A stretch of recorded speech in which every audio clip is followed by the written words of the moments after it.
প্রিয় দর্শক সবাইকে স্বাগত জানাচ্ছি এটি নিউজ ইয়াং নাইট লাভ বক্সে। ক্যালেন্ডার অনুযায়ী মাসটা আগস্টের এবং আগস্ট মাসটা আসলে বাঙালির জন্য বড় বিষাদের, নানান কারণে, নানান অনুষঙ্গে। 15ই আগস্ট, এরপর 21শে আগস্টের যে ভয়াবহতা, এবং ঠিক সেই দিনই, সেদিন সন্ধ্যায় বাংলাদেশি চলচ্চিত্র বা বাংলাদেশি শোবিজের একটা ছায়া সরে যাওয়ার দিন, অনেক বড় ক্ষত হওয়ার দিন। আমরা সাধারণত নিউজ চ্যানেল বা বিভিন্ন স্যাটেলাইট চ্যানেল বা প্রিন্ট মিডিয়া সবাই বড় কোনো মহিরুহ চলে গেলে তার স্মৃতি খোঁজার চেষ্টা করি। 21শে আগস্টের পর থেকে আজ অবধি বিভিন্ন চ্যানেল বা বিভিন্ন প্রিন্ট মিডিয়ায় তার সাথে, যিনি চলে গেছেন, সেই মহানায়কের সাথে যাদের সাথে স্মৃতি রয়েছে তাদের খোঁজার চেষ্টা করছি, তাদের খোঁজার চেষ্টা করা হয়েছে বা হচ্ছে। আজকেও ঠিক তেমনই ধারাবাহিকতা আমাদের আজকে লাভ বক্সে। আমি ভূমিকা একটু আজকে সময় নেব। যারা নায়করাজের সাথে গত 3 জেনারেশন কাজ করেছেন, তাদের মধ্যে হয়তো কিছু দিনের বিচ্যুতি ঘটেছে বা পরবর্তীতে হয়তো দেখা সাক্ষাৎ হয়নি, কিন্তু সর্বশেষ প্রায় এক যুগ বা তারও বেশি সময় ধরে যেই ছেলেটি, যেই অনুজ প্রতিম ভাইটি, যেই সাংবাদিক মানুষটি একেবারে ঘনিষ্ঠভাবে, একেবারে ঘরোয়াভাবে মিশেছেন, কোনো তারকার নায়করাজের সাথে দেখা করার প্রয়োজন পড়েছে তাকে ফোন করতে বলা হয়েছে, কিংবা কোনো ফটোশ্যুট দরকার হলে সে এগিয়ে গিয়েছে, কিংবা যে কোনো ঘরোয়া আয়োজন হলে কাউকে দাওয়াত দিতে হলেও এই ছেলেটি নায়করাজের ঘরের ভেতরের মানুষ হয়ে একেবারে সন্তানতুল্য হয়ে কাজ করেছে। আজকে আমি বলবো যে গত কয়েকদিন ধরে নায়করাজ সম্পর্কে যারা কথা বলছেন, অনেক সম্মানীয় ব্যক্তিবর্গ কথা বলছেন, তার সাথে যারা কাজ করেছেন তারা কথা বলছেন, কিন্তু সবচেয়ে ঘরের ভেতরের যে মানুষটি, আজকে তাকে নিয়ে আমি লাভ বক্সটা শুরু করব। সাথে আরও একজন রয়েছেন অত্যন্ত জনপ্রিয় তারকা চলচ্চিত্রের এবং নায়করাজের ঘনিষ্ঠ, খুব আদরের একজন তারকা, এবং তার সাথে কাজও করেছেন। আমি দুজনের নাম বলি। প্রথম জনের যে গল্পটি বলছিলাম, সেই ছেলেটির নাম অভিমন্যুদ্দিন, এবং সাথে যার কথা বলছি সে ইমন, আমাদের অত্যন্ত প্রিয় এবং নায়করাজের খুবই আদরের।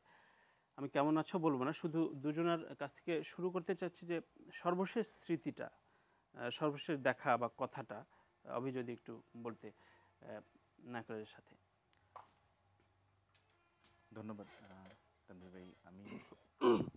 আমি সাধারণত আমি চ্যানেলে খুবই কম যাই। এটা আপনি জানেন, আমার চ্যানেল ভীতি আছে একটা আমার। তো আমি ধন্যবাদ জানাই যে আমি চ্যানেলের প্রথম গিয়েছি আপনার ডাকে, এবং অনেক বিরতির পর আপনার ডাকে আবার চ্যানেলে আসা। তো ধন্যবাদ যে আমাকে ডেকেছেন। আর রাজ্জাক স্যার চলে গেছেন, গতকালই তাকে বনানী কবরস্থানে দাফন করা হয়েছে। তাকে দেখেছি তার গতকাল ওই ভোরবেলায় এবং পরশুদিন ভোরবেলায় তার বাসায় গিয়েছি 6:30টার দিকে। লাশটা বারবার দেখছিলাম আর খুব কান্না পাচ্ছিলাম, আমার খুব খারাপ লাগছিল। এই কারণেই যে এত বিরক্ত করেছি ওনাকে।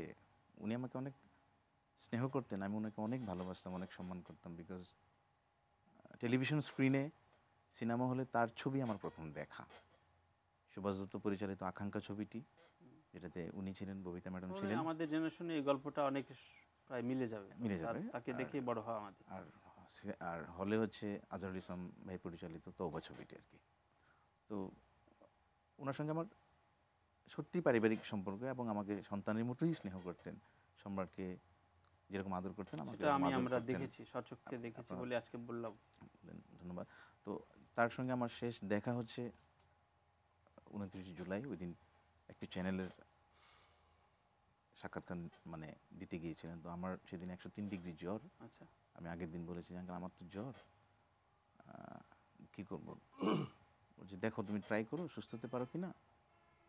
তো যাদের চ্যানেলে যাচ্ছিলেন তাদেরকে আমি খবরটা দিলাম। ওনারা বললেন যে আপনি যেভাবে হোক জ্বর নিয়ে ওনাকে নিয়ে চলে আসেন। একটা খুব কৌতূহলী প্রশ্ন জানতে ছিল, এই যে যে কোনো চ্যানেলে বা পত্রিকায় আমাদের যখনই প্রয়োজন হতো বা চ্যানেল কর্তৃপক্ষ উম, তোর প্রতি একটা আস্থা রাখার চেষ্টা, তখন আসলে রাজ্জাক ভাইয়ের এই আবদারের জায়গাটা, রাজ্জাক ভাইয়ের সাথে এই আবদারের জায়গাটা কিভাবে? আবদারের জায়গাটা আমি আসলে কখনোই এই জিনিসটা করতাম না যে আমি ফোনে আবদারটা বলে দিতাম। আচ্ছা আচ্ছা, সরাসরি বাসায় আমি সরাসরি ওনার সকালেই, মানে উনি সকাল 9টায় ঘুম থেকে উঠতেন, আমি যতদূর জানি আর কি, আমার যতদূর দেখা 9:30টায় নাস্তার টেবিলে বসতেন, পত্রিকা পড়তেন। তো আমি ঠিক 9:45 থেকে 10টার মধ্যেই ডাইনিং টেবিল ওনার পাশে গিয়ে বসতাম। নানান খবরাখবর পরে আমি আবদারটা আসলে খুব আচ্ছা, আচ্ছা। পোলাইটলি আমার বিনয়ের সঙ্গে আমি বলতাম, এবং যথারীতি আমি যতগুলো আবদার রেখেছি, মানে রিফিউজ মৃত্যুর করেননি। শেষ মুহূর্ত পর্যন্ত উনি ফেলেননি। এবং আমার সবচেয়ে খারাপ লাগার বিষয় কি, এটা কেউ জানেন না, আমি শুধু সম্রাটের সঙ্গে শেয়ার করেছি, যে গত শুক্রবার উনি আমাকে ফোন করেছেন যে অভি আমার কিছু কথা আছে, তুমি একটু আসো, কালকে একটু আসো। তাই আমি বলছি আঙ্কেল আমি রোববার দিন আসি। ঠিক আছে, রোববার দিন আসো, অথবা তুমি সময় করে আসো, এই সপ্তাহে আসো, তোমার সাথে আমার কিছু কথা আছে। বাট খবরটা শোনার পর মানে সত্যি কথা তানভীর ভাই, মানে আমার সেই যে বুকে ব্যথাটা শুরু হলো, মানে আমার 2-3 দিন বুকে ব্যথাই ছিল। এবং ওনার বাসা থেকে আমি যখন বাসায় এই ইউনাইটেডে লাশটা রাখা হলো, পরে বাসায় গেলাম, ওখানে সবাই বসা ডিসিশন মেকিংয়ের জন্য, বাপি ভাই আসবেন কি আসবেন না। আমার বুকে ব্যথা নিয়ে আমি একটু ইউনাইটেডে আমার এক ছোটো ভাই আছে, ওর কাছে মেডিসিন নিতে গিয়েছিলাম। তো ওই যে আমার জন নিয়ে ওনাকে ঘুম থেকে তুলে চ্যানেলটিতে যাওয়া, রাস্তায় গল্প, নানান গল্প, এখানে এই ছিল সেই ছিল। এবং ওই মৌচাক মোড়ে সেই চ্যানেলটি, ওই গিয়ে উনি চিনতে পারছিলেন না মৌচাক মোড়, আমরা ওইখানে বসলাম। অনুষ্ঠান শুরুর 1 ঘন্টা আগে আমি চ্যানেলে গিয়েছি, ওনার সঙ্গে উনি, আমি এবং চ্যানেলের একজন কর্মকর্তা গল্প করছিলাম শুধু। তারপরে উনি টানা 2 ঘন্টা ওইখানে মানে রেকর্ড আরো করলেন। গল্পের অনেক কিছু শুনবো। ইমন ইমন প্রায় সময় বিভিন্নভাবে নায়কের উদাহরণ টেনেছে এবং তার সাথে একটি ছবিতে কাজও করার আমি সৌভাগ্য বলবো। একটু যদি স্মৃতি এবং সর্বশেষ কথা বা তার সাথে যে একটা। একটি না, আমি ওনার সাথে 3টি ছবি করেছি। আচ্ছা, উনি যেদিন মারা যায় আমি সেদিন এফডিসিতে শুটিং করছিলাম। তো আমি যে শটটা দিচ্ছিলাম, একজন এসে আমাকে বলল যে মানে নায়ক রাজাক মারা গেছেন। এটা মানে আমি ঠিক বিশ্বাস করতে পারছিলাম না যে এটা কিভাবে সম্ভব। মানে আমাদের কাছেও গুজব মনে হচ্ছিল এর আগের যে আমার কাছে গুজব না, আমি আসলে কথাটা, আমার তখন মনে হয়েছে যে পৃথিবীটা অন্ধকার হয়ে গেছে। কারণ ওনার সাথে আমরা যখন নির্বাচন করছিলাম তখন খুব ঘন ঘন ওনাদের বাসায় যাওয়া হতো। আর সবচেয়ে বড় কথা, সম্রাট এবং বাপ্পা ভাইয়ের সাথে আমার রিলেশনটা অনেক বেশি পার্সোনাল। আমরা প্রায়ই আড্ডা দিই, শেয়ার করি, ফোন দিই, বিভিন্ন কারণে সম্রাট এবং বাপ্পা ভাইয়ের সাথে আমার পার্সোনালটা অনেক বেশি, ইন্টিমেসি তাদের সাথে। সেই সুবাদে প্রায় আমার দেখা সাক্ষাৎ হতো। তো যেদিন বলছিল যে উনি মারা গেছেন, আমি বিশ্বাস করতে পারছিলাম না। তারপর আমি বললাম যে শুটিংটা কিছুক্ষণ মানে স্টপ করেন, আমি একটু দেখি আসলে বিষয়টা কী। কয়েকজন থেকে ফোন করে যখন দেখলাম যে না ঘটনা সত্যি, তখন সাথে সাথে প্যাক আপ করে দিলাম শুটিং। ডিরেক্টর বললাম যে আমি শুটিং করতে পারবো না, বা এখন পসিবল না শুটিং করা। তো তারাও সবাই বলল যে এটা আসলে কি শোনালেন নিউজটা। তো শুটিং প্যাক আপ করে স্তব্ধ হয়ে গিয়েছিলাম আসলে, যে মানে রাজ্জাক আঙ্কেল তো আসলে আমাদের বাবার জায়গায় আসলে, হ্যাঁ, উনি তো আমাদের বটবৃক্ষ। মানে এমন একটা মানুষ, লাস্ট জন্মদিনটা একসাথে করেছিলাম, আমি ফেসবুকে ছবিও দিয়েছিলাম, এবং উনি খুব খুশি হয়ে গেছিলো, বাচ্চাদের মতো কেক কেটেছিলেন। আমি বললাম যে ভাইয়া আঙ্কেল প্রতি বছর কিন্তু আসতে হবে। হ্যাঁ আসবে। তারপর ওনার সাথে প্রথম আমার 2009 সালে সবাই তো ভালোবাসা চায়, ঝন্টু মামার ছবিটা করেছিলাম আমি আর পূর্ণিমা। তো সেই ছবিতে আমি মাত্র নতুন এসেছিলাম ফিল্মে। তো ছবিটা করতে এসে আমাকে ডিরেক্টর বললো যে দেখা করে আয়, শৈবালে ওনার একটা রুম আছে, উনি ওই রুমে থাকেন। আমি মানে রাজ্জাক আঙ্কেল তো আর আসলে নর্মাল কোনো মানুষ না, আমার কাছে কিন্তু উনি দেবতার জায়গাতেই আছেন। আমি নক করলাম, আমার মনে আছে একটা বড় একটা পাঞ্জাবি পরা ছিল, নামাজ পড়ে উঠলেন, আমি পা ধরে সালাম করলাম, উনি আমাকে বুকে জড়িয়ে ধরলো। তা আমি বললাম যে আঙ্কেল আমার এটা আপনার সাথে প্রথম ছবি এবং আমার এটা সেকেন্ড ছবি, আমার জন্য দোয়া করবেন। উনি বললো যে অনেক বড় হ বাবা, তুই তো আমার ছেলের মতোই। তারপরে পীড়িতের আগুন জলে দ্বিগুণ যখন করি, ওনাকে বললাম যে আপনাকে খুব ভয় লাগে আপনার সামনে অ্যাক্টিং করতে। স্ক্রিন শেয়ার কত কত কয়টা সিকোয়েন্স ছিল? বেশ বেশ বেশ অনেকগুলো ছিল, মানে পুরো ছবিতে যেহেতু রাজা আঙ্কেলকে আমাকে পূর্ণিমাকে কেন্দ্র করেছিল, স্ক্রিন শেয়ার করেছি। আমি বললাম যে স্যার আপনাকে আমার খুব ভয় লাগে। বলে যে আমি রাজ্জাক, ভুলে যা, আমি কেউ না, তুই সবচেয়ে বড় অ্যাক্টর পৃথিবীতে। তো এইভাবে শেয়ার করা। এবং আমার মনে আছে যে অভিনয় করার সময় উনি যখন অভিনয় করতেন, পীড়িতা আগুন জল দ্বিগুণের শাবনূর এবং রাজা আঙ্কেল যখন অভিনয় করছিলেন, আমি চুপচাপ মেকআপ রুমে বসেছিলাম না, আমি চুপচাপ দেখলাম যে একটা মানুষ এত ভালো অ্যাক্টিং করে কিভাবে, হ্যাঁ। এবং কোনো কিছু যখন শিখতে চাইতাম, মানে সুন্দর করে বুঝিয়ে দিত। মানে একটা মানুষ আসলে অনেক মানে বড় ভালো মানুষ বলেই আমরা আসলে পুরো চলচ্চিত্র, আমার মনে হয় যে এটা সবারই কথা, যে পুরো চলচ্চিত্র আমরা আমাদের বটগাছটা মনে পড়ে গেল, মাথার উপর ছায়াটা যেন সরে গেল। আসলে এটা এত তাড়াতাড়ি কাম্য ছিল না। যদিও আমি বলতে চাই একটা জিনিস যে আমার অবজারভেশন আর কি এটা আছে। আমি তো আসলে বাংলাদেশের কিংবদন্তি বলতে যা বোঝায়, শিল্পী, গানের বলেন, নাটকের বলেন, ফিল্মের বলেন, মঞ্চের বলেন, প্রত্যেকে আমি খুব কাছে থেকে দেখার সৌভাগ্য, এটা আমার সৌভাগ্য। আমার দেখার মেশার, হ্যাঁ, এবং তাদের পাশে থাকার শেষ নিঃশ্বাস পর্যন্ত আর কি, যারা চলে গেছেন। তো একটা জিনিস বলতে চাই যে আমরা সত্যিকার অর্থেই দুর্ভাগা জাতি, আমরা শিল্পী, এটা বারবার এসেছে, ধরেন যে আমরা মূল্যায়ন করতে জানি না, আমরা সত্যিকার অর্থেই মূল্যায়ন করতে জানি না। আমি অনেককে অনেকভাবে মূল্যায়ন করার জন্য বিশেষ বিশেষ উদ্যোগ নিয়েছিলাম। আচ্ছা, সেগুলো আমি যদি বলি যে নায়করাজ বা অভিনয়ের রাজা, উনি পদক হিসেবে স্বাধীনতা পদক বা চলচ্চিত্রের যে কোনো সর্বস্তরের সর্বোচ্চ সম্মান পেয়েছেন, তারপরও কি আমরা আসলে নায়করাজের একটা বিষয় বলি, সম্মানের জায়গাটা? নায়করাজ চলচ্চিত্রে 50 বছর অতিক্রম করে ফেলেছেন। এফডিসির কথাই বাদ দেন, সামগ্রিক মিডিয়া মিলে কি তার 50 বছরটা উদযাপন করতে পারতেন না? চাইলেই পারতেন অবশ্যই। এবং আমরা কিন্তু চেষ্টা করেছিলাম, কোনো কোঅপারেশন কোনো দিক থেকে পাই নাই। 2015 সালে তার জন্মদিনেই চেষ্টা করেছিলাম, মানে করতে দেওয়া হয় নাই নানানভাবে, ধরেন কেউ কোনো ধরনের কোঅপারেশন করেন। আমার আরেকটা জিনিস বলতে হয়, স্বাধীনতা পদক উনি যেবার পেলেন, পাওয়ার পরে উনি বাসায় গেলেন, আমি যথারীতি বাসায় গেলাম, ফুলের তোড়া নিয়ে গেলাম, মিষ্টি নিয়ে গেলাম। আমাকে দেখে একটা কথাই বললেন, তুমি কেন আসছো, আমার নিজের লোকেরা কোথায়? আমি বললাম আমি তো আপনার নিজেরই লোক, তুমি তো আমার পরিবারের লোক, আমার ফিল্মের লোকজন কোথায়? তারপরে আপনার মনে থাকলে মনে করে দেখবেন যে এরপরে আমি মোটামুটি অনেককেই মেসেজ করেছি যে আমরা কি পারি না, তার মানে বাংলাদেশ চলচ্চিত্রের জীবদ্দশায় উনিই একমাত্র স্বাধীনতা পদক পেয়েছেন, জীবদ্দশায়। এবং আমি SMS করেছিলাম, চলুন আমরা একটা ঘন্টা ওনার সঙ্গে সময় ব্যয় করি, তার কাছে যাই, খুব মনে পড়ছে, খুশি হবেন। খুব কৃতজ্ঞ চিত্তেই মনে পড়ছে যে আমরা প্রায় 15 থেকে প্রায় 20 জনের মতো বিনোদন সাংবাদিকরা গত জন্মদিনের জাস্ট আগের দিন 22 জানুয়ারি, আমি একটু বলি যে আজকে তো আসলে কোনো প্রশ্ন নেই, আমরা আমাদের রাজ্জাক ভাইকে নিয়ে কথা বলবো। আমার সেলফোনে যতক্ষণ এবং রাজ্জাক ভাইয়ের সামনে দাঁড়িয়েছিল, যতক্ষণ কথা বলছিলেন আমি ভিডিও মোডে শুধু কথাগুলো ধারণ করছিলাম। আমার মোবাইলে প্রায় 1 ঘন্টা 20 মিনিটের উপরে। এবং আমার মনে হচ্ছিল আপনি বলছিলেন যে আপনার বাবার প্রিয় নায়ক, হ্যাঁ আমারও প্রিয় নায়ক। মানে আমার কথা হচ্ছে যে কার প্রিয় না উনি, আমার বাবার প্রিয়, আমার মায়ের প্রিয়। আমার মনে হয় যে আমাদের বাংলাদেশে যে 17 কোটি বা 18 কোটি মানুষ আছে, আমার মনে হয় সবারই প্রিয় ছিল নায়ক রাজ্জাক। অবশ্যই। এমনি তো অভিনয় দেখে রাজ্জাক ভাইয়ের কোনো কমেন্ট বা? আমার অভিনয় যখন আমি শুরু করলাম, প্রথম দিককার যেহেতু ওনার সাথে কাজ করেছি, তো উনি শুধু একটা কথাই বলতো যে অভিনয় যখন করবি তখন এত বেশি চিন্তা ভাবনা করবি না, জাস্ট যেই ক্যারেক্টারটা প্লে করার চেষ্টা করবি সেটাতে ডুব দিবি। আমি বললাম স্যার কিভাবে করব?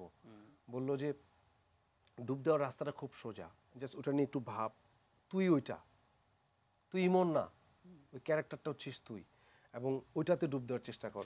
আর সবচেয়ে বড় কথা, উনি মানে যে যাকে দেখতেন খুব আপন করে, খুব মানে ডাউন টু আর্থ হয়ে কথা বলতেন। আরেকটা কথা যেটা বলি, যখন আমরা করি ওনার সাথে, যখন আমরা তো মানে ওনার নখের সমান যোগ্যতা হয়তো আমাদের এখনো হয়নি, তো রাজ্জাক যখন অভিনয় করতাম, অনেক আছে না যে এই তোমার এটা হচ্ছে না, উনি এরকম না, উনি কিছুই বলতেন না। আমি বললাম স্যার হচ্ছে, হ্যাঁ হচ্ছে, ভালো হচ্ছে, উৎসাহ দিতেন। আরো কিছু গল্প শুনবো, একটা ছোট্ট বিরতি নিয়ে আসি। প্রিয় দর্শক, ইয়াং নাইট লাভ বক্সের এই বিশেষ পর্ব থেকে ছোট্ট একটা বিরতি নিয়ে আবারও ফিরবো অভিমন্যুদ্দিন এবং ইমনের কথায় রাজ্জাক ভাইকে স্মরণের গল্প। খুব শিগগির ফিরছি।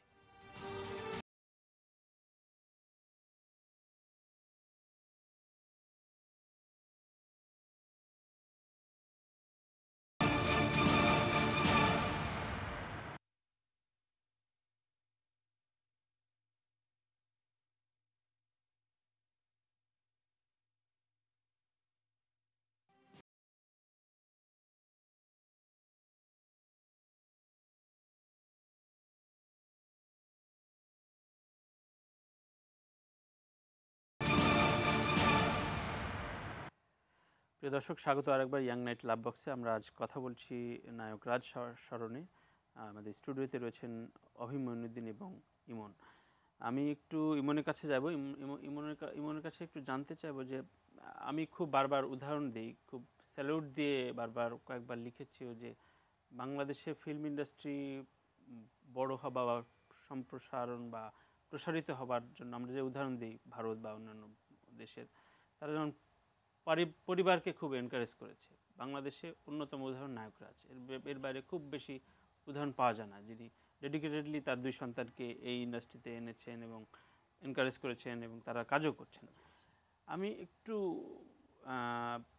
সম্রাট, বাপ্পারাজ, তাদের সাথে বাবার ইন্টারাকশন, তোমার দেখা এই একটু বাবা আর নায়করাজ রাজ্জাক হচ্ছে আমার আইডল।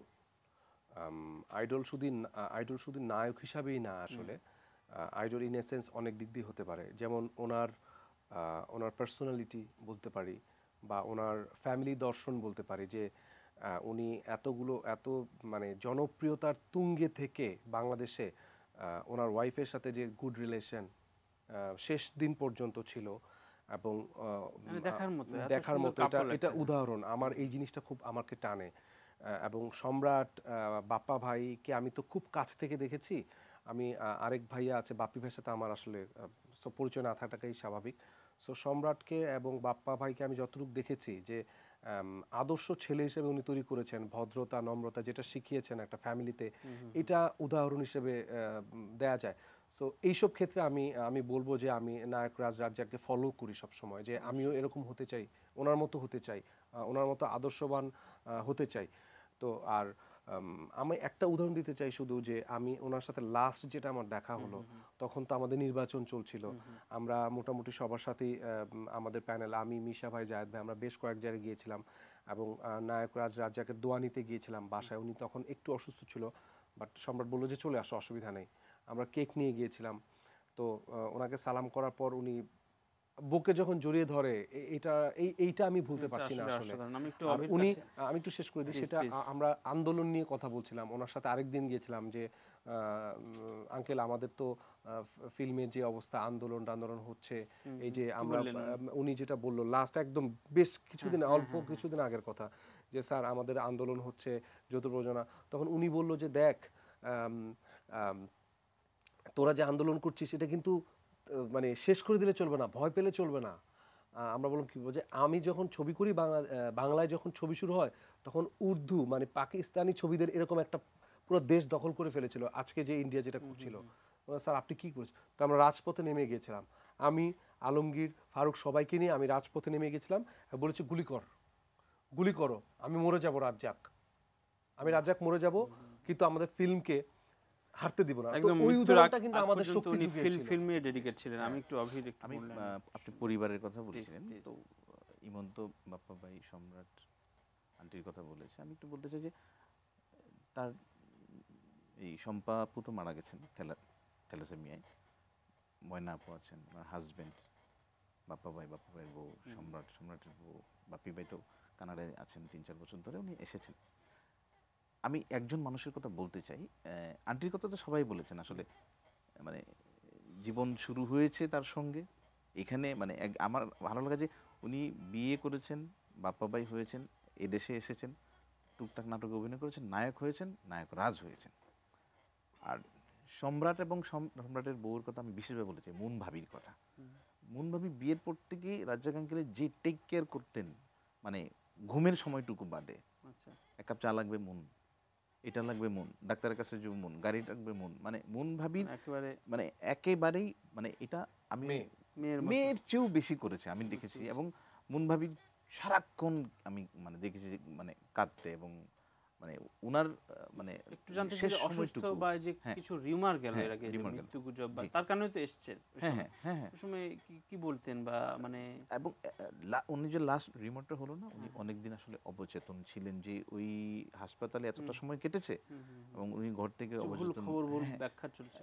ব্যাখ্যা চলছিল। তো উনি আসলে লাস্টের দিকে এসে সম্রাটটা আসলে টোটালি টেক কেয়ার করছেন। সম্রাট বাবাকে এত টেক কেয়ার করছে যে বাবার মানে সম্রাটের কথাই শুনতো, এবং কোথাও গেলে সম্রাটকে বলেছে তো কোনো একটা অ্যাপয়েন্টমেন্ট সব সম্রাটই ঠিক করে দিত। এবং রাইট। এবং সিনেমায় এই যে মানে আব্বা আছেন, আব্বা থাকবেন, সুস্থ থাকেন, কাজ করার দরকার নেই, আমাদের চোখের মনি চোখের সামনে থাকুক। আঙ্কেলের যে ঘরটা আপনার আমরা যে ড্রয়িং রুমে ছিলাম জি জি পাশেই ঘরটা, ওই ঘরে আঙ্কেল টিভি দেখতেন, সব কিছু ঘর থেকে করতেন। আমার একটা একটা স্মৃতি মনেই করতে চাই আমি শেষ, যে গত রমজানে আমি বলেছিলাম যে আঙ্কেল আপনার সঙ্গে একদিন আমি ইফতার করব। আমি যাব বলে উনি নিজের হাতে বাজার করেছেন, বাহ, ইফতার করেছেন। বিশাল পাওয়া।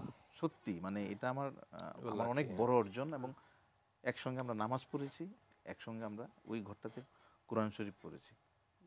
মানে উনি মানে আল্লাহকে ডাকতেন, খুব ডাকতেন। এবং আপনি জানেন না যে যেদিন মারা যাবেন এদিন ফজরের ওয়াক্তে নামাজ পড়েছেন, ইমাম সাহেবের সঙ্গে কথা বলেছেন, দোয়া এবং চেয়েছেন। ওই দিন রোজিনাপা বললেন অনেক বাজার করে এনেছেন এবং কিভাবে বলছেন এত বাজার কে খাবে ওদিন কি মানে উনি মানে সুস্থ সুস্থ অবস্থা, একদম সুস্থ, সুস্থ একদম অবস্থা সুস্থ, এবং, মানে একদম সুস্থ ছিলেন। খুবই মানে তো সবচেয়ে বড় কথা আমাদের যেটা ক্ষতি হয়ে গেলো যে আমরা তাকে সত্যিকার অর্থেই এই রাষ্ট্রের জায়গা থেকে রাষ্ট্রীয় পদক দিয়েছে, জাতীয় পুরস্কার দিয়েছে, কিন্তু সমিতি আমি একটু দিয়েছে। হ্যাঁ, জানতে চাই আমরা হ্যাঁ, শেষ পর্যায়ে তারপর জানতে চাই হ্যাঁ। যে একটা সেই মার্গের বায়োগ্রাফি হলো না, সেই মার্গের একটা সিনেমা হলো না, বা একটা শব্দ আমি ছোটবেলাতে শুনে আসলাম মৃত্যুর পর দাফন কাফন নামে একটা দাফন ছবি কাফন।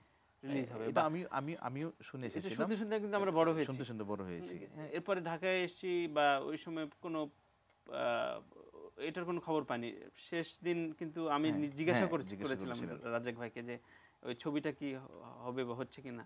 উনি বললেন যে না, এটা এই ধরনের মানে হয়তো কেউ করলে করতে কেউ পারে। করলে করতে পারে। তো এই মানে আমাদের মিডিয়া মূল্যায়ন নিয়ে একটু আমি, বা শিল্পী সমিতি বা এই সমিতির মূল্যায়ন শেষ দিকে কি একটু একা হয়ে গেছেন? শেষ তার দিকে বাসায় কেমন তার সহকর্মীরা গিয়েছিলেন? না, সহকর্মীদের উপস্থিতি সত্যিকার অর্থে কি তার ধরেন যে জুটি নায়িকার সংখ্যা তো 20 জনের উপরে। হ্যাঁ ধরেন যে আপনি সারা জীবন কাজ করে গেছেন, আপনি ধরেন শিল্পী বা সাংবাদিকদের রিটায়ারমেন্ট নাই মৃত্যুর আগ পর্যন্ত ধরেন, হ্যাঁ, সরকারি চাকরি বা বিভিন্ন চাকরি ছাড়া।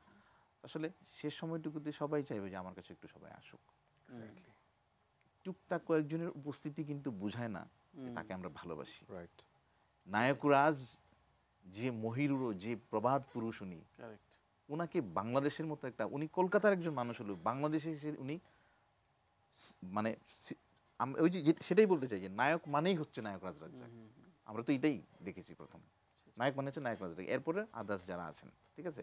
তো এই ব্যক্তিটাকে আমরা সবাই মিলে তাকে শেষ বয়সে এসে খুশি করতে পারি নাই। একটা মন খারাপ, এবং কিন্তু এবং এবং শেষ দিকে একটা শেষ দিকে একটা মন খারাপ, বিব্রতকর একটা বিব্রতকর মন বলেছেন খারাপ যে নিয়ে নায়করাজের চলচ্চিত্রে অবদান নাই। এটা শুনতে হয়েছে। এই কথাটা শুনতে হয়েছে তার, এবং এটার কোনো মীমাংসাও হয়নি শেষ পর্যন্ত, তাকে এই কষ্টটা পেতে হয়েছে। তবে উনি খুব ভালো মনের মানুষ বলেই উনি চুপ থেকেছেন, মানে যে দৃশ্যটা চুপ থেকেছেন। দেখিয়েছেন এবং তাকে কিছু বলেননি। একটা জিনিস একটু বলতে চাই যে শেষ কথা, যে উনি প্রতিষ্ঠাতা সভাপতি শিল্পী সমিতিতে যারাই ছিলেন তাদের প্রতিবাদ করা উচিত ছিল, শিল্পী সমিতির হ্যাঁ, সদস্য বসে আছেন, সদস্য বসে উদ্যোগ নেওয়া উচিত ছিল। একটু উদ্যোগ নিলেই এই বিষয়টার সুন্দর সুরাহা হতো। আমি যতটুকু জানি শুধু আমার কাছে সাকিব ফোন করেছিল যে আপনারা কিছু একটা করেন, নায়করাজের জন্য কিছু একটা করেন। আসলে আমাদের তো যারা পরিবার তাদের আগে এগিয়ে আসতে হবে। সেটাই আমি উদ্যোগ, স্বপ্ন আমি বা একটু- প্রত্যাশার সম্পর্কে একটু জানতে চাচ্ছি যে নায়করাজকে নিয়ে আমাদের কি করা উচিত, একদম পার্সোনাল ভিউ থেকে ইমন একটু যদি ছোট করে বলো। আচ্ছা, আমি ওই অভিভাবকের কথাটা Please. একটু বলি যে অনেক সময় অনেক কথা হয় কি কানে কানে কথা বলতে বলতে একটা কিন্তু কোনো পর্যায়ে প্রতিবাদ যায়। আসেনি ইমন। না, আমি বলি যে আমরা যে আমি এটা কিন্তু বলিনি, এটা আমরা মিথ্যা কিন্তু খবর, এটা জাস্ট আসেনি। আমরা এসেই জাস্ট আমরা নতুন কমিটির উপর অনেক ঝামেলা গিয়েছে, তো আমরা কিন্তু আমরা খোকন ভাইয়ের সাথে আলাপ করেছিলাম যে ভাই আসলে কি, তো উনি যে ব্যাখ্যাটা দিয়েছেন আমরা ওনার সাথে বসেছিলাম যে ভাইয়া বলে যে তোমাদের কি মনে হয় যে আমরা রাজ্জাক হচ্ছে আমাদের মানে বট গাছ।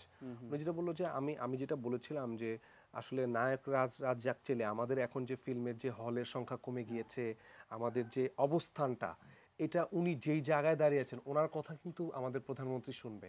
আমি তুমি বললে কিন্তু শুনবে না, মানে উনি ওটা ওটা বুঝাতে চেয়েছেন যে নায়ক রাজ্জাক চাইলে অনেক কিছু সম্ভব। উনি মানে উনি ওইভাবে বুঝাতে যে জিনিসটা আর কি প্যাঁচা লেগে গেছে। একটা পরিতাপের হ্যাঁ, তো একটা প্রক্রিয়া গিয়েছে। আমি একটু যেহেতু শেষ মিনিটে রয়েছে একটু ছোট করে যদি বলতে চাই যে নায়করাজকে নিয়ে এখন আজ থেকে কি উদ্যোগ নেওয়া উচিত, পার্সোনাল প্রস্তাব যদি অবশ্যই আমি মনে করি যে আমাদের এফডিসিতে নায়ক রাজ্জাকের নামে কোনো একটা আমার মনে হয় যে যে ফ্লোর বা কিছু একটা আরো বড় এটা আরো বড় যদি বলতে পারি যে ওনার নামে যদি কোনো একটা রোড করা হয়, মানে নায়ক রাজ্জাক নামে কোনো রোড বা কোনো স্টেশন কিছু একটা করা উচিত, যেন আমরা সেখানে যে শিল্পী সমিতির হয়ে একজন সদস্য হয়ে নিশ্চয়ই আরো কিছু বড় প্রস্তাব আরো অনেক প্রত্যাশা রাখছি আছে আসলে। আমি দুইটা জিনিস বলতে চাই যে আমাদের চলচ্চিত্রের ইতিহাস ঐতিহ্য অনেক সমৃদ্ধ। তো এই সমৃদ্ধ জায়গাটা করেছেন কিন্তু নায়করাজ, যে কারণে আমি ফেসবুকে স্ট্যাটাস দিয়েছিলাম বাধ্য হয়ে যে আমার সাংবাদিকতার সর্বোচ্চ শক্তি নায়করাজ, সর্বোচ্চ অনুপ্রেরণা নায়করাজ, আমার সাংবাদিকতার নিঃশ্বাস নায়করাজ, আমার সাংবাদিকতার বিশ্বাস নায়করাজ। সত্যি তাই, আমার অনেক বড় পাওয়ার ছিল একটা, উনি একদম অনেক বড় পাওয়ার ছিল। এই যে উনি সবার ক্ষেত্রে ওই আজকে ইমাম সাহেব বলতেছিলেন যে উনি, আমি নিজে দেখেছি যে তুই যখন বলছিস যে না এখানে আপনার থাকতে হবে আজকে, হ্যাঁ, তো উনি বলে যাক ছেলে মধ্যে না ঠিক আছে অভিজাতি বলছে আমার মনে হয় দুইটা জিনিস হওয়া উচিত। এদেশে পদক প্রথা চালু আছে বিভিন্নভাবে, তার স্মরণে নায়করাজ স্মরণে সত্যিকার অর্থেই দারুণভাবে উদ্যোগী হয়ে নায়করাজ স্মৃতি পদক চালু হওয়া উচিত আমি মনে করি। কেউ না করলে আমি করব, না কেউ না করলে আমি করব। দুই নাম্বার হচ্ছে এই নায়করাজকে যুগের পর যুগ ধরে রাখার জন্য সরকারের পক্ষ থেকে পাঠ্যপুস্তকে তাকে নিয়ে বাধ্যতামূলক কিছু একটা রাখা উচিত। নায়করাজ কে ছিলেন, শর্ট হোক, এক পাতা হোক, বাট নায়করাজের ছবি সহ রাখা উচিত। তাহলে যুগের পর উনি বেঁচে থাকবেন আমাদের চলচ্চিত্রে। অবশ্যই এটা বাংলাদেশ সংস্কৃতি মন্ত্রণালয় বা তথ্য মন্ত্রণালয়ের দ্বারে এটা পৌঁছাবে। এই তো প্রস্তাব শুধু অভির একার না, নিশ্চয়ই না, এটা অভির প্রস্তাবটা হয়তোবা এইভাবে মাথায় আসেনি, বাট আমার কাছে মনে হচ্ছে যে পদকটা মানে নায়ক রাজ্জাক পদকটা এটা আসলে খুবই ইম্পর্টেন্ট। দুটোই অবশ্যই ইম্পর্টেন্ট, কিন্তু আমাদের যারা ফিল্মে আছি যে নায়ক রাজ্জাকের একটা পদক আমরা গলায় ঝুলাবো, এটা কিন্তু বিশাল পাওয়া, অনেক আনন্দের ব্যাপার। আমি তো স্বপ্ন দেখছি, চোখ বন্ধ করছি যে নায়করাজ পদক দেওয়া হচ্ছে, বিভিন্ন জন পাচ্ছেন, মানে দে আর ফিলিং প্রাউড, এরকম দেখছি স্বপ্ন। এবং আমাদের আগামী প্রজন্ম বইয়ে পড়ছে নায়করাজ, তারা ইউটিউবে সার্চ করছে নায়করাজ রাজ্জাককে বাঁচিয়ে রাখতে হবে আমাদের, বাঁচিয়ে রাখতে হবে, এটা হচ্ছে ইম্পর্টেন্ট। উনি বেঁচে থাকবেন, উনি যা করে গেছেন উনি ওনার যোগ্যতা বলেই বেঁচে থাকবেন, কিন্তু আমরাও বাঁচিয়ে রাখবো না, এটা হচ্ছে আমাদের চেষ্টা থাকবে। প্রিন্স মাহমুদ একটি কবিতা লিখেছেন, আমি খুব খুব খুব প্রত্যাশা করছিলাম বাংলাদেশের সমস্ত কবি বোধহয় 21শে আগস্টের পর দিন 22শে আগস্ট একটি করে কবিতা লিখবেন।